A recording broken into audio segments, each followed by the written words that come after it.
ખેડૂતોના જીરાના પાક પર અત્યારે નુકસાનનો ખતરો મંડરાઈ રહ્યો છે। જીરાના પાકમાં સુકારા નામનો રોગ આવતા દ્વારકા જિલ્લાના ખેડૂતો ચિંતામાં મુકાઈ ગયા છે। છેલ્લા થોડા દિવસથી વાદળછાયું વાતાવરણ સર્જાતા જીરાના પાક પર સુકારો આવી ગયો છે। તો જીરાના પાકમાં એક વીઘામાં 6 થી 7 હજાર જેટલો ખર્ચ કર્યો છે, પરંતુ વાતાવરણ અનુકૂળ ન હોવાના કારણે જીરાના પાકમાં સુકારા નામનો રોગ આવી જવાથી 50% જેટલું જીરું સુકાઈ ગયું છે અને ઉત્પાદનમાં પણ ઘટાડો થાય તેવી પૂરેપૂરી શક્યતા છે। જીરુનું અને ચણાનું વાવેતર કર્યું હતું, એમાં વાતાવરણ થોડુંક બગડ્યું, એના હિસાબે જીરુમાં રોગ આવી ગયો। સુકારા નામનો એક રોગ આવ્યો તો જીરું હુકાવા માંડ્યું અને દવા અમે છાંટવાની ચાલુ કરી છે। દવા તો હજી ચાલુ જ છે, પણ તો એ ઝાડવા બધા સુકાઈ ગયા છે। આમ 50% જેવા તો સુકાઈ ગયા છે। 7,000નો ખર્ચો આવેલો છે। બધો ખર્ચો કરતા અત્યારે જીરું બગડી જવાથી અમને કાંઈ ફાયદો મળે એવી સંભાવના છે નહીં અને જીરું અત્યારે હાવ બગડી ગયું એટલે એમ કે કાર્યો એવી વસ્તુ બહુ આવી ગઈ એટલે અમને નુકસાની બહુ છે।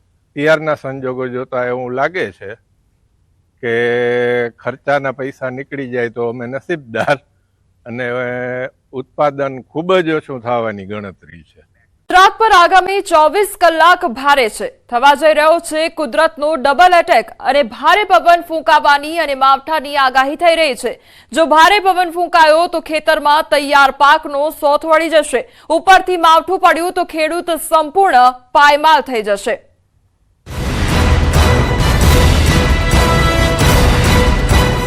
गुजरात माटे 24 कलाक भारे भारी पवन फूंकावानी चेतवनी। अभी जो पवन चल रहा है उत्तर पूर्व से पूर्व है, और जो हमारा मछुआरे भाई, इसके लिए जो दक्षिण गुजरात तटीय क्षेत्र है, इसके लिए वार्निंग दिया गया है। आज भारी पवन उभा पाकनो सोथ वारशे। 2 દિવસ પવનની ગતિ વધુ રહેવાની શક્યતા રહે છે, જેમાં મધ્ય ગુજરાતના ભાગોમાં પવનની ગતિ 15 કિલોમીટર પર અવરની રહેવાની શક્યતા રહે છે। ઉત્તર ગુજરાતમાં પણ 15 કિલોમીટર પર અવરની રહેવાની શક્યતા રહે છે। જૂનાગઢના ભાગોમાં પણ 15 કિલોમીટર પર અવર અને દક્ષિણ ગુજરાતના ભાગમાં 16 કિલોમીટર પર અવરની રહેવાની શક્યતા રહે છે। કચ્છના ભાગમાં વધુ રહેવાની શક્યતા રહે છે।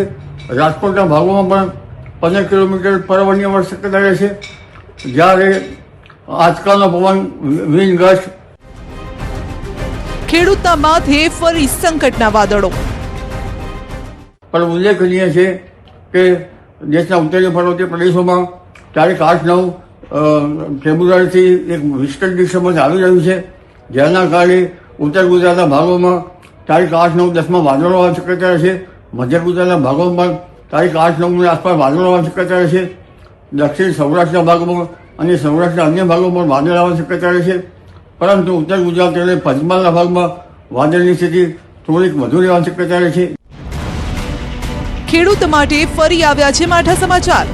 વાદળછાયું વાતાવરણ રહેવાની આગાહી થઈ રહી છે, સાથે જ ભારે પવન ફૂંકાવાની આગાહી છે। હવામાન આગાહીકાર અંબાલાલ પટેલે મધ્ય ગુજરાત, ઉત્તર ગુજરાતના કેટલાક ભાગોમાં 30 થી 40 કિલોમીટર પ્રતિ કલાકની ઝડપે પવન ફૂંકાવાની આગાહી કરી છે। અરબ સાગરમાં હલચલના કારણે 3 દિવસ ભારે પવન ફૂંકાઈ શકે છે। લગભગ મધ્ય ગુજરાતના ભાગોમાં 35 કિલોમીટરની આસપાસ રહેવાની શક્યતા રહેશે અને કેટલાક ભાગોમાં મધ્ય ગુજરાત તેમજ ઉત્તર ગુજરાતના કેટલાક ભાગમાં 35થી વધારે રહેવાની શક્યતા રહેશે। કોઈ ભાગમાં 40 કિલોમીટર પ્રતિ અવરની રહેવાની શક્યતા રહેશે। ઉત્તર ગુજરાત પંચમહાલના ભાગમાં પણ પવનની ગતિ વધુ રહેશે। દક્ષિણ અને સૌરાષ્ટ્રના ભાગોમાં પણ પવનની વિન્ડ ગસ્ટ વધારે રહેશે। દક્ષિણ ગુજરાતના ભાગમાં પણ વિન્ડ ગસ્ટ વધારે રહેશે, જેના કારણે ખેતરમાં લહેરાતા પાકનો સોથ વળી જશે। હવામાન વિભાગે આગાહી કરી છે, બરાબર। પછી વરસાદ પડે તો નુકસાન જાય, બરાબર। ઘઉં, તમાકુ, બટાકા અને મકાઈ, બરાબર, એમાં પેલી થાય જ નુકસાન તો થાય, ખેડૂતને તો નુકસાન જાય જ કે। ખેડૂતોને અત્યારે ઘઉંનો જે પાક છે એ લગભગ એના દાણા બંધાઈ જવા આવેલા છે, અને એના કારણે જો પવનનો સુસવાટા મારતો પવન વાવાઝોડું આવે તો એ જમીન પર ઘઉંનો પાક જમીન દોષ થઈ જાય અને દાણો પોચો પડી જાય।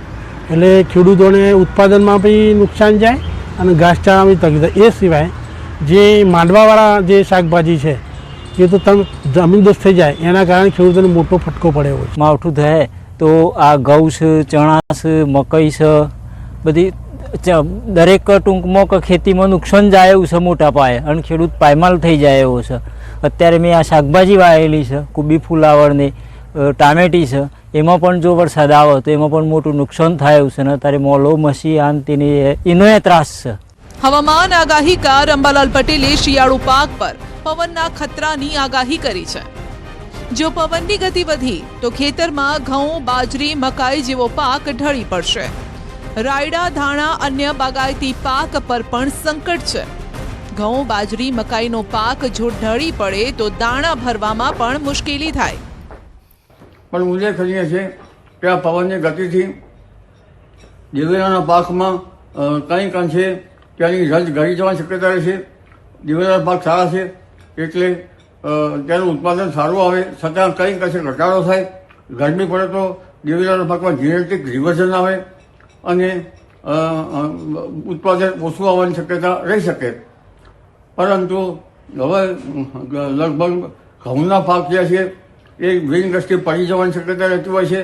બાગાયતી પાકોમાં પણ વળી જવાની શક્યતા રહેતી હોય છે. રાયડાનો પાક પણ પડી જવાની શક્યતા રહેતી હોય છે. એટલે કિસાન ખેડૂત ભાઈઓને આ અંગે કંઈક હરકતનો સામનો કરવો પડી શકે તેમ છે. હવામાન વિભાગે પણ દરિયા કિનારા વિસ્તારોમાં ભારે પવનની આશંકા વ્યક્ત કરી છે, જેના કારણે માછીમારોને પણ એલર્ટ આપ્યું છે કે દરિયો ખેડવા ના જતા. ફેબ્રુઆરીમાં મોસમનો બેવડો માર અને હવામાન અંગે અંબાલાલ પટેલ દ્વારા આગાહી કરવામાં આવી છે. હજુ એક પછી એક ડિસ્ટર્બન્સની શક્યતા વ્યક્ત કરવામાં આવી છે. ફેબ્રુઆરીના અંતમાં હવામાનમાં પલટો આવશે, આંધી વંટોળનું પ્રમાણ પણ વધશે તેવી આગાહી કરવામાં આવી છે. 15 ફેબ્રુઆરીથી ગરમી વધશે તો 17 થી 19 ફેબ્રુઆરીએ પવનનું જોર વધશે તે પ્રકારની આગાહી કરવામાં આવી છે. તાપમાન ઊંચું નોંધાવા છતાં પણ વહેલી સવારે ઠંડીનો અહેસાસ થઈ રહ્યો છે, એટલે કે બેવડી ઋતુનો અહેસાસ ગુજરાતમાં થઈ રહ્યો છે. ત્યારે આપણે વધારે માહિતી મેળવીશું. આપણી સાથે છે હવામાન નિષ્ણાંત અંબાલાલ પટેલ. કાકા, અત્યારે જે રીતે ઠંડી વહેલી સવારે ઠંડી લાગે છે, બપોર થતાં જ ગરમીનો અહેસાસ થાય છે, બેવડી ઋતુનો અહેસાસ કેટલા દિવસ હજુ રહેશે? બીજું આ બેવડી ઋતુનો અહેસાસ છે એ વસંત ઋતુમાં થતો જ હોય છે. હાલમાં આ વસંત ઋતુ જે છે એ લગભગ 2 માસની હોય છે અને આ 2 માસ દરમિયાન હમણાં બેવડી ઋતુનો અનુભવ થવાની શક્યતા રહે છે. પરંતુ ઉલ્લેખનીય છે કે બેવડી ઋતુ સાથે સાથે રોગીશ ઋતુ પણ થવાની શક્યતા રહે છે. એટલે જનજને પોતાના સ્વાસ્થ્યની કાળજી રાખવી ઇષ્ટ રહે. કાકા, આ ફેબ્રુઆરીનો અંત છે એ કેવો રહેશે? કેટલી ઠંડી પડશે કે ગરમી શરૂ થઈ જશે? ગરમી તો તારીખ 15મી ફેબ્રુઆરીથી જ શરૂ થઈ જશે. કેટલાક ભાગમાં મહત્તમ ઉષ્ણતામાન 37 ડિગ્રી સેલ્સિયસ જેવું થઈ જવાની શક્યતા રહે છે. જેમાં મધ્ય ગુજરાતના ભાગોમાં મહત્તમ ઉષ્ણતામાન લગભગ 35 ડિગ્રી સેલ્સિયસને વટાવી જાય. ઉત્તર ગુજરાતના ભાગોમાં પણ મહત્તમ ઉષ્ણતામાન 34 ડિગ્રી સેલ્સિયસને વટાવી જાય. પંચમહાલના ભાગોમાં પણ મહત્તમ ઉષ્ણતામાન 34 ડિગ્રી સેલ્સિયસ જેવું થઈ જવાની શક્યતા રહે છે. કચ્છના ભાગોમાં પણ મહત્તમ ઉષ્ણતામાન વધી શકે. રાજકોટના ભાગોમાં પણ મહત્તમ ઉષ્ણતામાન લગભગ 32-33 ડિગ્રી સેલ્સિયસ જેવું થઈ જવાની શક્યતા રહે. જૂનાગઢના ભાગોમાં પણ મહત્તમ ઉષ્ણતામાન લગભગ 32-33 ડિગ્રી સેલ્સિયસ જેવું થઈ જવાની શક્યતા રહે. દક્ષિણ ગુજરાતના ભાગોમાં પણ મહત્તમ ઉષ્ણતામાન લગભગ 33-34 ડિગ્રી સેલ્સિયસ જેવું થઈ જવાની શક્યતા રહે. પણ ઉલ્લેખનીય છે કે તારીખ 17 થી 19માં મહત્તમ ઉષ્ણતામાન ઘણું વધે અને કોઈ ભાગમાં તો મહત્તમ ઉષ્ણતામાન 38-39 ડિગ્રી સેલ્સિયસ જેવું થઈ જવાની શક્યતા રહે. ઉત્તર ગુજરાતમાં પણ મહત્તમ ઉષ્ણતામાન વધે, પંચમહાલમાં વધે, કચ્છના ભાગોમાં પણ મહત્તમ ઉષ્ણતામાન વધે. એટલે હવે ધીરે ધીરે તારીખ 17 થી 19માં ઉનાળાનો અહેસાસ થાય એવું થશે. કારણ કે આ વખતે વાતાવરણમાં વારંવાર પલટા આવી રહ્યા છે. એટલે કંઈક અંશે ક્લાઇમેટ ચેન્જના કારણે આ વખતે વાતાવરણમાં ઘણા ફેરફાર આવશે અને આ ગરમી જે છે એ ધીરે ધીરે ફેબ્રુઆરી માસના અંતિમ સપ્તાહથી જ પણ અકળાવનારી રહેવાની શક્યતા રહે છે. યાત્રાધામ અંબાજી ખાતે અંબાજીના ગબ્બર તળેટીમાં એક જ દિવસમાં એક જ સ્થળે 51 શક્તિપીઠ મંદિરોના દર્શનનો લાભ મળે તેને લઈ તત્કાલીન મુખ્યમંત્રી અને હાલના વડાપ્રધાન નરેન્દ્ર મોદીના સ્વપ્નને સાકાર કરતું ધાર્મિક સ્થળ બન્યું છે. 2014માં વિવિધ દેશ વિદેશમાં સ્થાપિત થયેલા હોય તે જ પ્રકારના મંદિરોની સ્થાપના ગબ્બરમાં કરવામાં આવી. આજે તેના પાટોત્સવનું આયોજન કરાયું. કેબિનેટ મંત્રી બળવંતસિંહ રાજપૂતે દીપ પ્રગટાવીને 51 શક્તિપીઠ પરિક્રમા મહોત્સવનો પ્રારંભ કરાવ્યો હતો. પરિક્રમા મહોત્સવના પ્રથમ દિવસે મોટી સંખ્યામાં શ્રદ્ધાળુઓ ઉમટી પડ્યા. આદરણીય પ્રધાનમંત્રી નરેન્દ્રભાઈ મોદી સાહેબ 2014માં સમગ્ર ભારતની અંદર 51 શક્તિપીઠ પર એક જ જગાએ દર્શન થાય એ અંબાજી નિમિત્તે ખુલ્લું મૂક્યું હતું અને આ કાર્યક્રમ આદરણીય પ્રધાનમંત્રી નરેન્દ્રભાઈ મોદી સાહેબે પૂર્ણ કર્યો હતો. એના ભાગરૂપે ગુજરાતના મુખ્યમંત્રી ભૂપેન્દ્રભાઈ પટેલ સાહેબે લાખો ભક્તો આવી શકે અને 51 શક્તિપીઠ અહીં આગળ વ્યવસ્થા થાય એ બાબતની એક સરસ વ્યવસ્થા કરી છે.